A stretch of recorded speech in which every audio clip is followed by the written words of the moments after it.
Bonjour à tous. Alors aujourd'hui, en fait, j'ai décidé de vous parler du recouvrement d'âme. Alors pourquoi vous parler du recouvrement d'âme? Eh bien parce que ça fait partie des grandes techniques chamaniques de soins que l'on va retrouver autant dans certains ateliers, dans certains voyages ou dans certains soins. Si vous allez faire un soin chamanique, il y a des grandes chances en fait qu'on finisse par vous faire un recouvrement d'âme. Alors quel est le principe? Je vais essayer d'être claire et courte.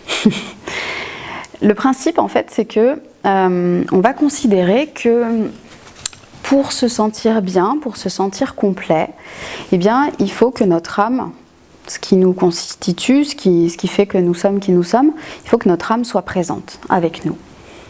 Bon, vous pourriez me dire c'est basique. Oui, c'est basique dans l'absolu.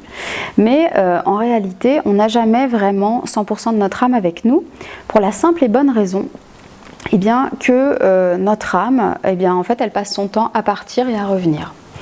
Alors je m'explique. Par exemple, lorsque vous vivez quelque chose de difficile, lorsque vous perdez un être cher, lorsque vous avez un accident de voiture, lorsque vous disputez avec quelqu'un,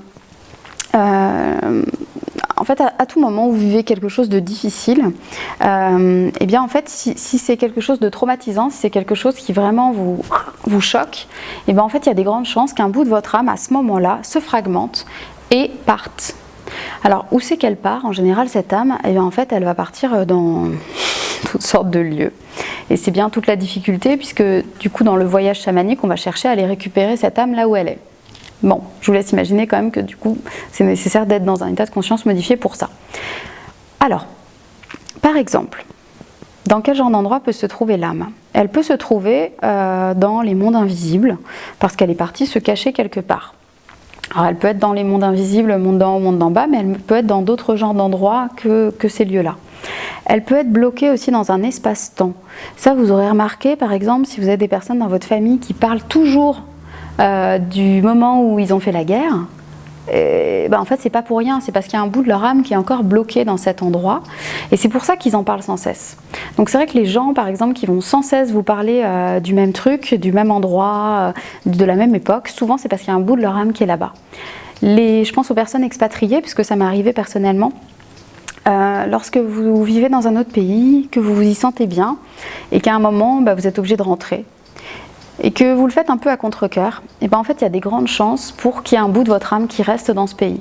Donc moi ça m'est arrivé, j'ai vécu 1 an en Australie et c'est vrai que j'avais pas du tout envie d'entrer en France. Je suis rentrée parce que mon visa se terminait et c'est vrai que pendant plusieurs années j'arrêtais pas de parler de l'époque où j'étais en Australie, quand je vivais en Australie, ce que je faisais en Australie, les gens que j'avais rencontrés en Australie, enfin je bassinais tout le monde avec ça. Et en fait c'est simple, c'est parce qu'en fait un bout de mon âme était resté là-bas. Donc c'est vrai que lors d'un travail chamanique, en fait j'ai pu aller récupérer ce bout d'âme et le réintégrer à l'intérieur de moi. Et ça fait vachement bien parce qu'il y avait quand même un gros bout qui était resté là-bas. Donc il peut y avoir des lieux, il peut y avoir des espaces-temps. Espace-temps qui veut dire aussi vie antérieure, si on croit aux vies antérieures. Il peut y avoir effectivement ensuite des sortes de mondes invisibles, vous appelez ça comme vous voulez, monde parallèle, monde invisible, peu importe. Votre âme elle est bloquée quelque part et elle n'est pas à l'intérieur de vous et c'est ça en fait le but du recouvrement d'âme, c'est d'aller récupérer ces bouts d'âme et de les souffler à l'intérieur de vous. Donc comment ça se passe? En général le chaman il va faire un diagnostic avec vous ou alors il va faire un diagnostic avec ses esprits.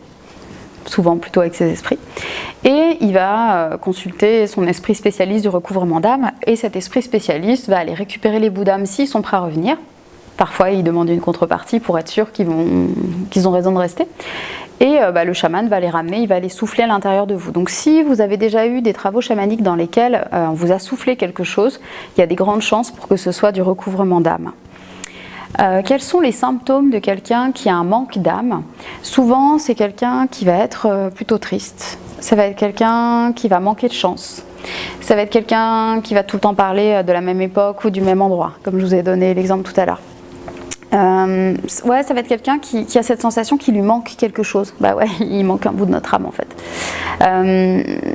Ça peut faire partie des symptômes. Voilà, donc ça c'est dans le cas du manque d'âme. On peut avoir également le cas, et là c'est pas très sympa non plus, où on a trop d'âme et où c'est pas notre âme en fait. Parce que vous allez me dire comment est-ce qu'on pourrait avoir trop d'âme. En fait, on peut avoir trop d'âme si c'est pas notre âme.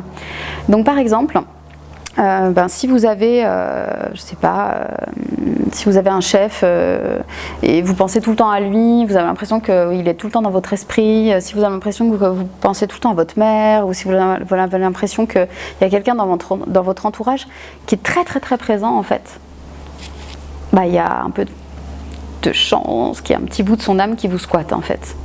Ou alors qu'il y a un petit bout de votre âme qui soit resté chez l'autre. En fait, c'est un peu comme dans une relation amoureuse, quoi.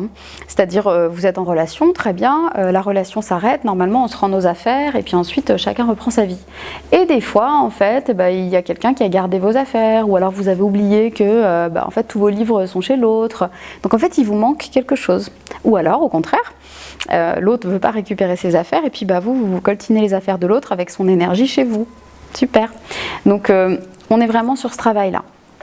Donc, voilà. Donc dans le recouvrement d'âme, on va chercher à récupérer l'intégralité ou en tout cas le maximum de son âme et de rendre ce qui n'est pas à nous. Voilà, ce qui est à peu près tout le principe des soins chamaniques. Voilà. Et puis dans une autre vidéo, je vous parlerai des extractions chamaniques. Merci.